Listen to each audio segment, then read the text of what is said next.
In the last episode of the Reef, Kai and Goolie brought their badges and bad attitudes to break my back, where they, literally, laid down the law. Now, the marshals set out to find the one woman who took care of Kai time and time again. Kai and Dahlia reunite, next on The Reef, episode number 10. Welcome to the serialized audiobook, The Reef, written by Scott Sigler and Matt Wallace. Narrated by Scott Sigler. Hello, junkies! Only 3 episodes left in this book, in The Reef, including the one you are about to listen to. Which means it's getting close to our traditional end of book Q&A episode. We do this at the end of every one of my many podcast novels. So if you've got questions or comments about The Reef, the Galactic Football League series, or any other Sigler property, email your questions or comments to info@emptyset.com, and we'll answer that question or comment on The Reef episode number 14. Do you want to hear your own voice in that episode? Then record your question or comment as an MP3 and email it to the same place, info@emptyset.com. We will play it and I will respond to it in real time.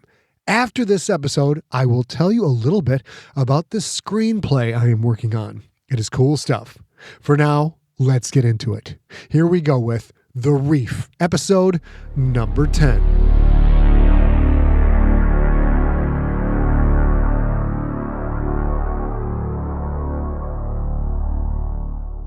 Chapter 17, Heart of Gold. This time, Kai knocked on her front door. He left Old Blue and Checkers outside, ordered them not to let anyone past. If that wound up getting someone hurt, well, that wasn't his problem. He posted them as guards because what he'd done had finally hit home. He'd sent an open letter to Valenti, a flaming letter with a blood-drenched comet trail. In retrospect, maybe he should have let Goolie do the needle thing. But what was done was done. He was so damn tired. Just a little rest. Make sure Dahlia was safe, then he'd go to Valenti's and finish the job. With any luck, Valenti would have gotten the message and cleared out of town. But Kai didn't feel all that lucky. Dahlia opened the door, took one look at him and shook her head. His white jersey was torn and streaked with red, had soaked in to make more pink than white. Lash, is that your blood? Some of it, yeah. She shook her head. Streaks of black, too. You fought a key? I wouldn't exactly call it a fight.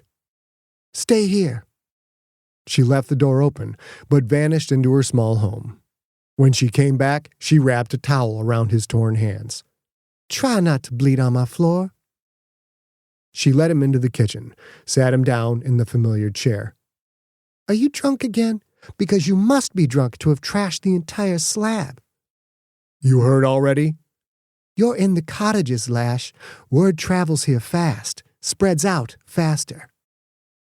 To answer your question, no, I'm not drunk. I don't think I'll be doing much of that from here on out. She moved to apply disinfectant to his split knuckles, but stopped, stared at him. You're smiling, she said. It surprised Kai to find that she was right.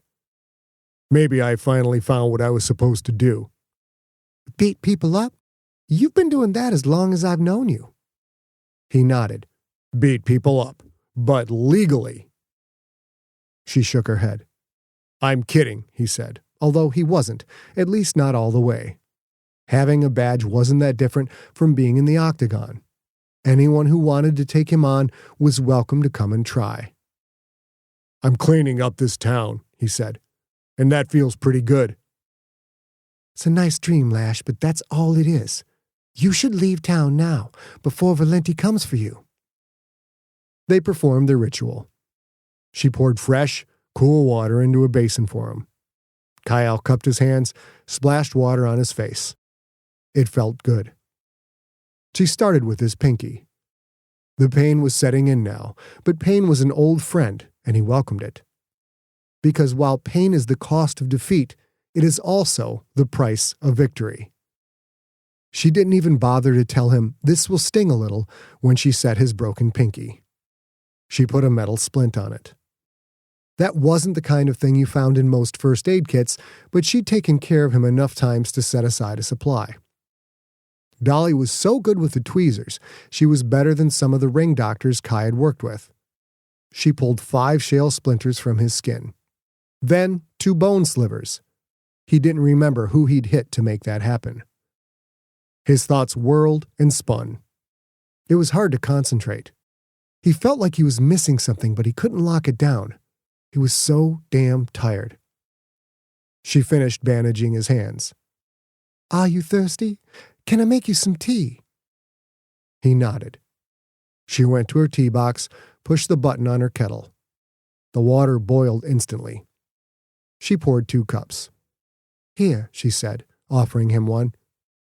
He drank. The hot liquid helped calm him down. Rage has a way of narrowing one's focus. In the octagon, that had helped him succeed. Eliminate all facets of an issue. Focus all energy on the single opponent standing before you. But he wasn't in the octagon anymore. Things weren't one-dimensional. As he relaxed, reality filtered in. Yes, he'd struck a blow for justice, whatever that meant. He'd also destroyed the businesses of several people who probably had nothing to do with Valenti. Kyle North and overkill? Shocking. "Maybe I shouldn't have done it," he said. She nodded. "You and the word maybe. Best friends forever." He knocked back the rest of his cup.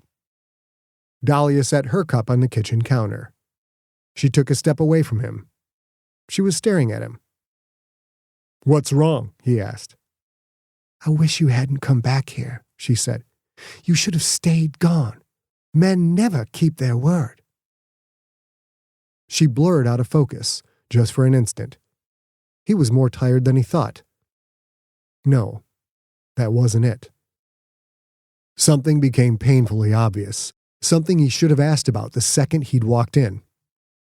"Where's Goolie?" She took another step away.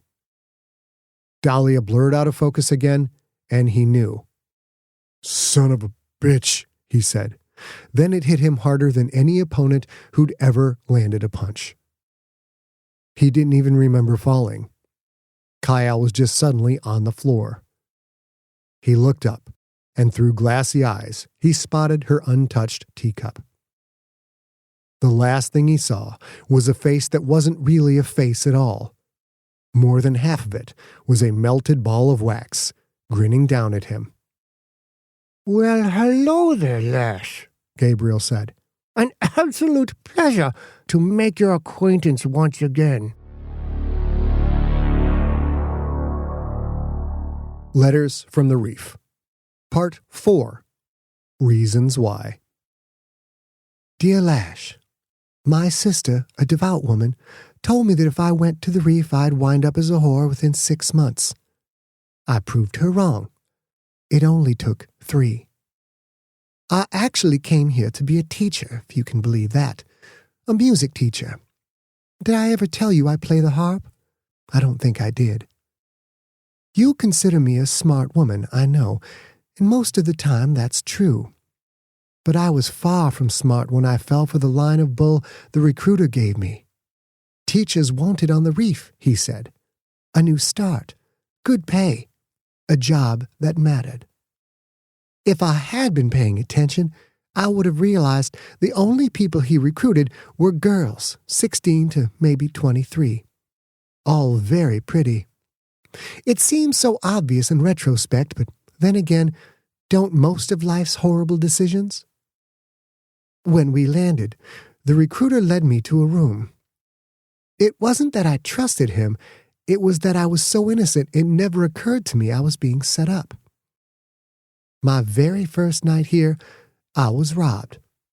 2 men. They broke in. I was so terrified, but they didn't hurt me.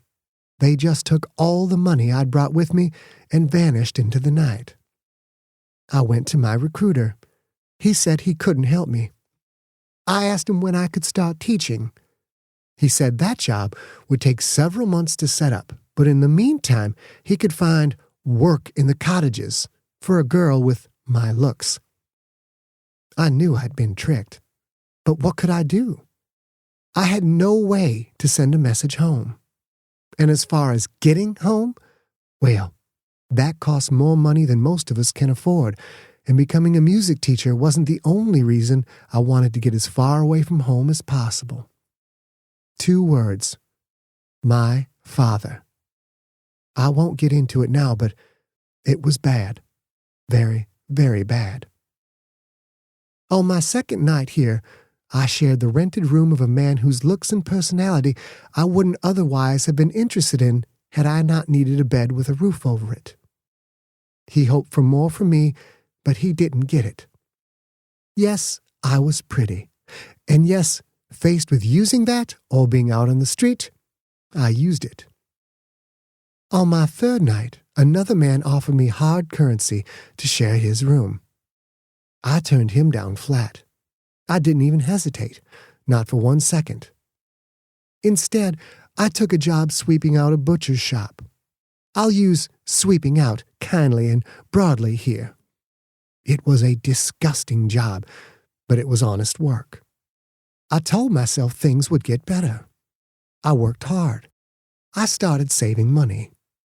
I knew it would take years, but I could earn enough to buy my way off the reef and get back to civilization. There, maybe, I could start over. Then the owner got too far behind on what he owed Valenti. The place burned down to the rafters. 4 people died. The butcher, the woman who'd given me a chance to make an honest credit, was one of them.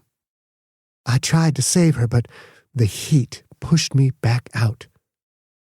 The smell of cooking meat still makes me sick to my stomach. It wasn't enough to burn the place down, though. Valenti put the word out. Anyone associated with the butcher was not to be hired for anything.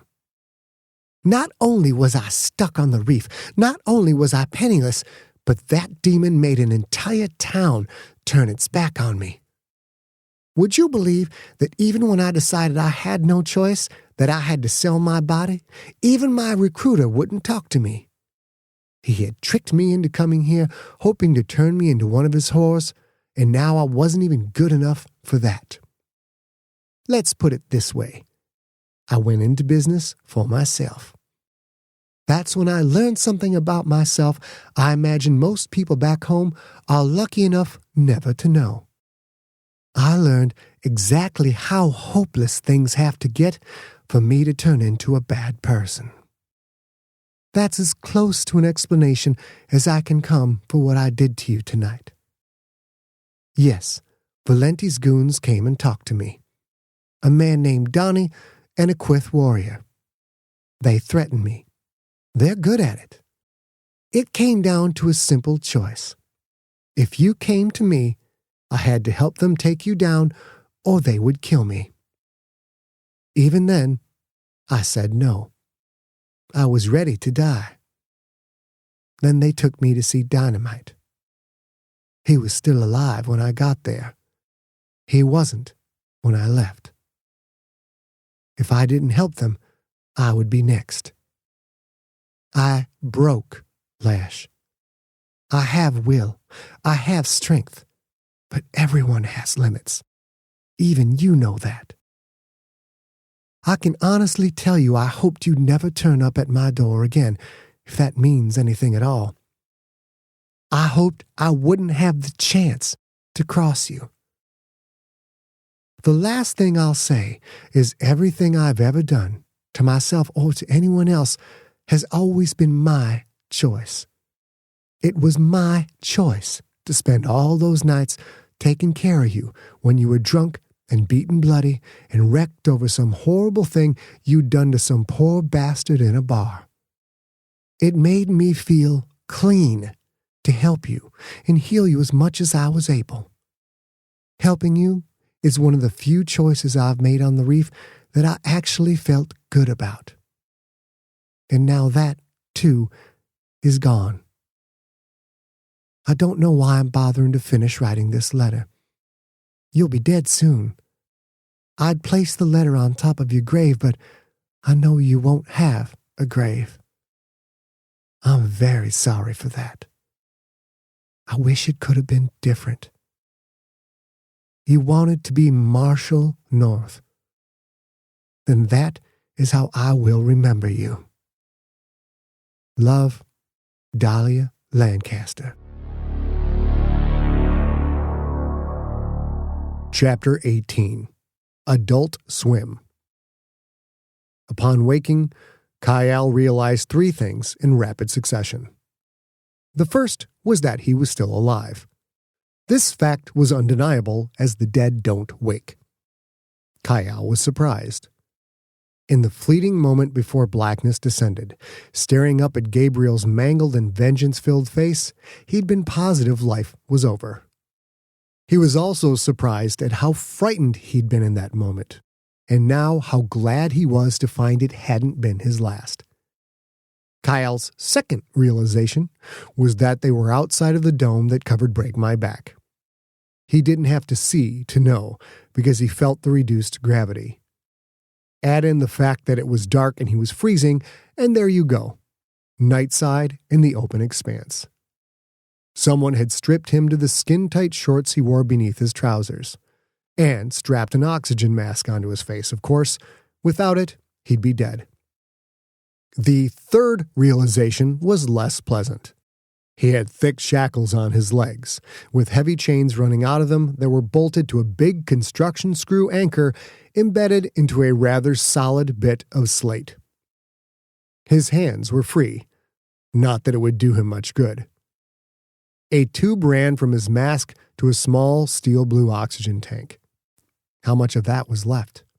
No, make that 4 realizations. The fourth was the hardest of all. Dahlia had drugged him. But hey, at least he'd found out what had happened to Goolie. The hurrah was staked to the ground itself several feet away from Kai. Someone had driven steel spikes through his wing flaps and into the slate. The spikes had wide flanges on top, preventing Goolie from sliding free. The flanges bore fresh, gleaming marks from where a hammer had pounded them deep. They'd left his metal backpack on his body. And there was one more victim to be. The chains and shackles on Sheka the Surprisingly Eloquent were the same size as the ones holding Kai, but on the worker the restraints looked comically oversized. Sheka was chained to a freshly dug anchor about 10 meters from Kai's. Sheka had a full EVA suit, yet trembled badly. The worker's cornea was a sheen of translucent pink. "Good morning, fine sir." The voice came from behind him. Kai's reaction time was shot. He was still groggy from whatever Dahlia had given him, but he didn't hesitate. He turned, stepped, reached. The chain around his ankle shackles snapped taut. His outstretched hands were centimeters from Gabriel's smiling, ruined face. Kai fell forward, reaching for Gabriel's legs, but the man stepped back, showing speed and balance that might have made him a good fighter in the octagon. Kai found himself flat on his face, skin against the ice-cold slate, fingertips almost at Gabriel's toes. "So close," Gabriel said, "and yet so far." His voice sounded different. Kai pushed himself backward enough to stand up. "You're mumbling," Kai said. "Hard to understand you with half your lip missing. I got scars from that fight, sure, but on the back of my head. At least I can cover it up with a hat." Gabriel was protected by an EV suit. Behind the clear faceplate, a hideous mess. The acid splashes had etched long grooves onto his face, grooves smeared with nanosite salve. Translucent blue on angry red. The left half of his upper lip was gone, leaving exposed teeth in a ghoulish, permanent half grin. The salve might have helped with the pain, but it wouldn't do anything to prevent horrific scarring. If he wanted to look normal again, he'd have to make his way to the League of Planets and pay for some seriously high-level sculptors. A few meters behind Gabriel stood a spiked, saddled Krelmont. The beast fidgeted, looked nervous. My face has looked prettier indeed, Gabriel said. But I hear there's still plenty of money to be made here. I'll stick around for a while, save up, maybe get myself a whole new face altogether. At least I'll have the opportunity to engage the services of the medical community. You will not. Kai's body started to shiver. He hated that. It was the cold, of course, but it made him look like he was terrified. Gabriel would like that. Kai didn't want to give the bastard one iota of satisfaction. "Undo these chains," Kai said. "How would you like a shot at the title?" Gabriel laughed. I'm exceptional at what I do, Lash, North, Kyle, Curry, Heretic, Johnson, Smith, whatever your name is. But I'm also nowhere near as stupid as you must think I am. The man was so close. Kai couldn't reach him. Anger bubbled inside Kai's chest, a cauldron of hate. There was a bit of shimmer scale, a few patches of red branch, some orange branch. Other than that, he was in the middle of nowhere. Black hills all around. Some loose slate, yes, but the area was mostly solid. No swells. No civilization in sight. The Krelmont breathed deep, then snorted. So agitated. What would have the beast so agitated? Kai realized where he was. Gabriel had brought Kai out here for a date with Dottie. "You bastard," Kai said. Gabriel's nightmare smile widened. Think of it this way, Lash. Your hands are free. You wanted a fight for the title? Then fight Dottie. You have yourself a good night. I'm told the old girl can kill you from 50 meters away and doesn't make a sound unless she wants you to know she's there. I'll clear out, give you and her some privacy. Goodbye, Lash. Gabriel walked to his Krelmont, mounted it, and without another word, rode away. "Kai," Goolie said. "who is Dottie?" Kai looked down at the hurrah. "Have you been playing dead this whole time?" "Who's playing? I'm close enough to it that it might as well be. Who is Dottie?" Goolie didn't know, because he wasn't from the reef. "I'll answer with a suggestion," Kai said. "Whatever you hurrah have that passes for eyes, maybe you should close 'em. Keep 'em closed." "I don't like the sound of that." He wouldn't like the feel of it either, Kai imagined. Kai grabbed his chains. He braced his feet, and he pulled. Nothing. He widened his stance and pulled again. He pulled until his muscles screamed, until his ligaments creaked, until his bones damn near cracked. Nothing budged. "Sheka," Kai said. "Try and break free." The pink-hued eye looked his way. You did this to me, Sheka said. You made me put up that sign. Valeni got mad. You did this to me. Kai started to tell the worker to try and break free a second time, but Sheka simply sat down. Sat and shivered. I should have left town, he said. I should have left town. The worker was broken. He would be no help. Goolie, Kai said, can you get out of there? If I could, you think I wouldn't have already? Kai felt the claws of panic digging in, felt the adrenaline surge in his chest, the tingle in his fingers. He grabbed the chains again, pulled them even harder than before. The effort only lasted a few seconds before his muscles quit on him. In that moment, he knew it was over. He was going to die out here. He was going to die ugly. Partner, I have bad news, he said. We aren't getting out of this one. Goolie said nothing. Kai felt a strange peace wash over him. He didn't know a lot about Rama beasts, but he knew enough. The beast would hit him from a distance, cut him, wait for him to bleed a bit before coming in. Kai might have enough strength left to use the chain as a weapon, but a chain was probably worthless, against a monster that was basically made of stone. He looked to the stars above, each one so bright. No dome to block the glow. This place, it was beautiful. The stars, their light playing off the gleaming shimmer scale. The wide open space of the endless black plains. Even though he was about to die, the sprawling expanse felt peaceful. And in that peace, he felt something he'd never felt before. Not in the purest nation, not in his years of training, not in all the places he'd traveled for so many fights. He felt at home.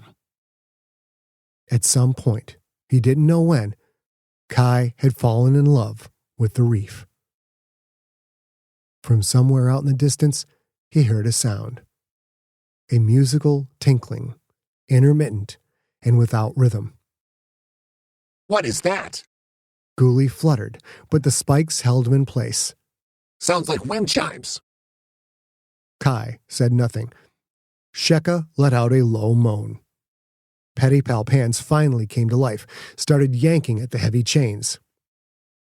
I take it it's not wind chimes, Goolie said.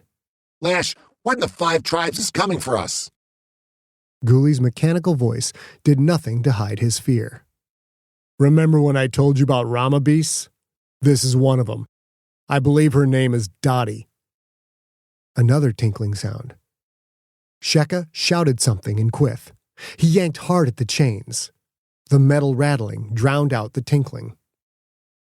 Kai barely saw the flash of movement.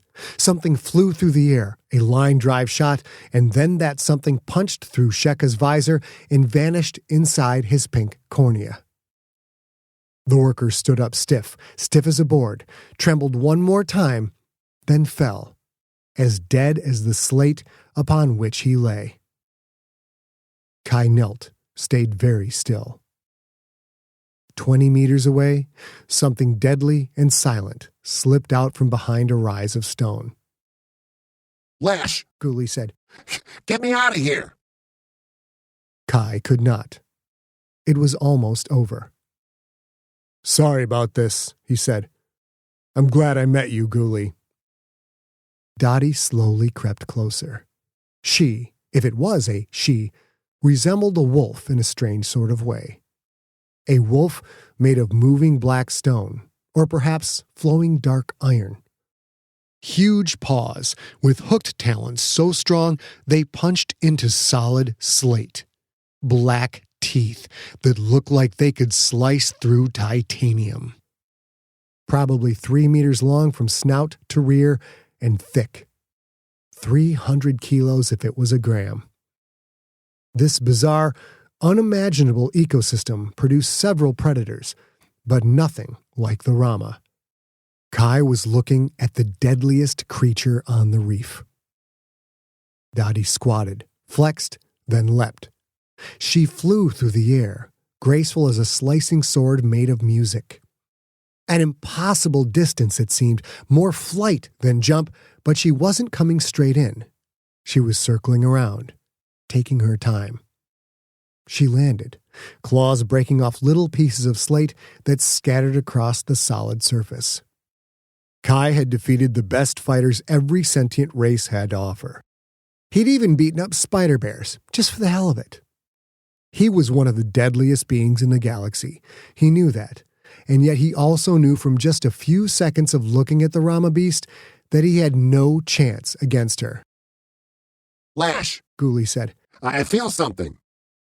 Me too, partner. Kai felt the hard hand of fate. It wasn't fear, exactly, as much as it was sadness that life was over. After all these years, after all the pain, the sacrifices, the betrayals, the mistakes, the work he'd put in, he had finally realized his destiny, what he'd been born to do. Too little, too late. Dahlia jumped again. So beautiful. And this time, she landed on Sheka's corpse. Dahdlia's coat, or shell, or hide, or whatever it was, gleamed with the tiny sparkling reflections of 1,000,000 stars. Front claws held the body down.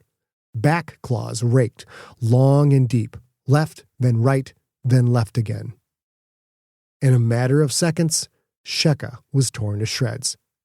I'm not kidding, Goolie said. Don't you feel that? Goolie wasn't talking about emotions. Kai focused. Was that some kind of thump in the ground? Something regular?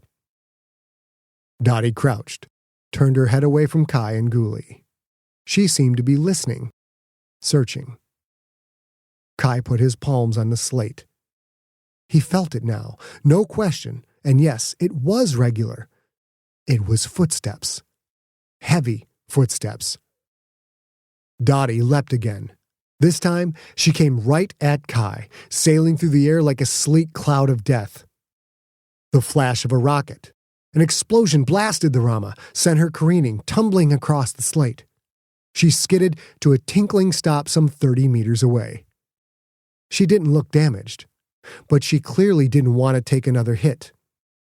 Dottie turned and sprang away, instantly vanishing into the night. The footsteps came closer, and then Kai could see their source. What the hell? It was Checkers and Old Blue, pulling long rickshaw handles of an enclosed two-wheeled cart. The cart, like Checkers and Old Blue themselves, was a mishmash of parts, two completely different wheels that happened to be the same size. I can't see, Goolie said. What is that? What's happening? Big metal feet drove the big metal machines forward in long strides. The rickshaw looked like a hunk of junk, but it rode smooth as glass despite the broken, uneven surface. The Schmeck slowed to a stop just a few meters from Kyle. Lash, tell me what's going on.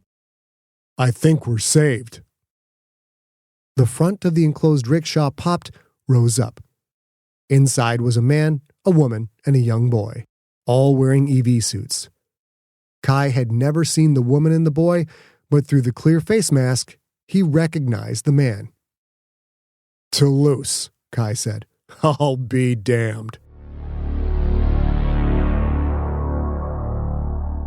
Dirk Toulouse, his wife and his son, had made for a tight fit in the cobbled-together rickshaw. Adding Kai's bulk made it almost impossible for anyone to move. The ride was shockingly smooth. Toulouse might not be much for aesthetics, but when it came to function, the man knew his stuff. How did you know where to find us? Kai asked. Valenti once set me up for a date with Dottie, Toulouse said. Chained me up, used the Rama to scare the hell out of me, then let me go because I could still produce for him. I thought he might bring you there. And without you, well, we're in better shape now that we have you back. Considering Kai's track record, he had no idea why Toulouse thought things were better just because he was still alive. Thank you, Kai said. He was surprised to find how easily the words came out. Don't thank me, Toulouse said. Do your damn job, Marshal. Kai had a thermal blanket wrapped around his shoulders, a woman in his lap who had the boy in her lap. Toulouse had to sit bent half over just to fit. His legs were jammed against Kai's. Goolie had crammed his flexible body into a niche between the struts, and was probably the most comfortable of them all. If, of course, you didn't count the raw holes punched through his wing flaps. You used my machines to tear up the slab, Toulouse said. That marked me for death. Did you know that? Kai looked at the woman and the child in his lap. They were terrified. Sorry, he said, and he was surprised by how easy that word came out as well. I guess I didn't think it through. I guess not, the woman said. We had to flee in the night. Our home is destroyed. Dirk's shop is destroyed. Valenti took all of Dirk's lovely machines except for these two. We're ruined. We're not ruined, Abigail, Toulouse said. We're going to start over. He had to crane his neck at a painful angle to look Kai in the eyes. We start over after the Marshal does what he promised he'd do and take out Valenti. Right, Marshal? Kai had ruined these people's lives. He could have gotten them all killed. But they weren't dead. Not yet. That's right, Kai said. I will fulfill my promise. I'd love to know how, Goolie said. We gonna ride to kick my nuts and bring back those other marshals? There's more of you? Abigail asked. How many? Dozens? Hundreds? Kai didn't want to tell her the true number, just 7 others. And besides, he couldn't take the time to go get them. He and Goolie had to finish this on their own. We don't know where Valenti has his informants, Kai said. If we go to kick my nuts, he might find out, have contacts there. If I get to him tonight, I can end this before he knows I'm alive. Before he knows we're alive, Goolie said. Kai tried to look between the struts, but he couldn't turn his body enough to see Goolie. He didn't have to. He'd seen how badly the Hurrah's wing flaps were torn up before they'd all crammed into the rickshaw. You're hurt, Kai said. You're not going. That strange hurrah laughter filled the confined space. Oh, Lash, I get the feeling you get injured a lot. Am I right? Hand still messed up, cut thigh not fully healed, broken pinky, the back of his head a disaster. Kai didn't answer the question. I'm right. You get hurt a lot, Goolie said. You did that pro wrestling thing, so I'm sure you dealt with pain. Mixed martial arts, Kai said, not pro wrestling. Same difference, the hurrah said. I'm sure you think you're tough, but let's face it. You're just a human. You don't even know what pain is. You gave me a badge. You said this was my home. I'm going to defend it. Besides, Gabriel's working with Valenti, and I'm not letting that piece of trash walk. We go after them together. Kai wanted to say no. He wanted his friend to live. But that wasn't his choice to make. And he couldn't lie to himself. He felt a swell of appreciation, of respect, because Goolie was willing to go all the way with him. Kai hadn't felt anything like that in his life. Except maybe for Marcus Diablo. Marcus had been ready to go through hell with Kai, except Kai hadn't understood that. Kai had been too wrapped up in himself. Well, he understood it now. All right, we go after them together. And this time, Goolie said, we do it my way. Kai nodded. Doing things his own way hadn't worked out so well. Might as well let the intergalactically known assassin have a crack at it. As long as we bring him in alive, Kai said. Toulouse, your wife said Valenti took all your mechs? Schmecks, Abigail corrected. It's a branding thing. Schmecks, Kai said. Valenti has them? Toulouse nodded. And he knows how to protect them. You're going up against a dozen machines at least. Could Checkers and Old Blue take them out? No. Abigail's voice, huge in the cramped confines. These schmecks are going to take my son and my husband and me to the nearest town. We're not going to be anywhere near break my back when you go after Valenti. Toulouse said nothing. For a moment, Kai felt annoyed that this woman seemed to wear the pants in the family, but it was only a moment. Toulouse was no cop. He was no warrior. He was a father and a husband. His first responsibility was to his family, to get them to safety. She's right, Toulouse said. Marshal, you put us into this situation. We stuck our necks out enough coming out to get you. Fair enough, Kai said. Toulouse adjusted his position, grimaced as he did. But that doesn't mean I don't have a little something special for that bastard Valenti, he said. I can part with one schmeck, Marshal. No, you can't, his wife said. We can, Toulouse said, raising his voice for the first time. He stared at his wife until she looked away. Apparently, Toulouse wasn't as whipped as he first seemed. One schmeck, he said, and I might have something that will even the odds. Kai nodded, then smiled. You know what? So do I.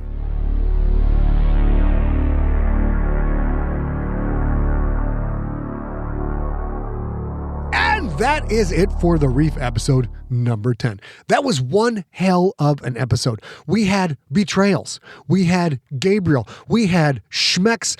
We had a freaking Rama Beast. And in the next episode, Marshal Kyle North starts planning how to deliver on his promise to the Reef Marshals. Now, before the episode, I told you that after the episode, I would tell you about a screenplay I am working on. But this isn't just some random bit of work. I'm not just whipping out a screenplay for the hell of it. This one has an actual chance to get made. This is an indie horror script with a low six-figure budget. How low? It's scheduled for $250,000. Now, does that sound like a lot? Does $250,000 sound like a lot? It does sound like a lot, but it ain't. That's a very small amount of money to make a movie, a feature, making a full-length feature. So the challenge I have is to create a plot that fits an existing set of props the company has used to already make several other movies. So I have to tailor it to what they already have. And because that budget is so low, the script has to be limited to only a few sets.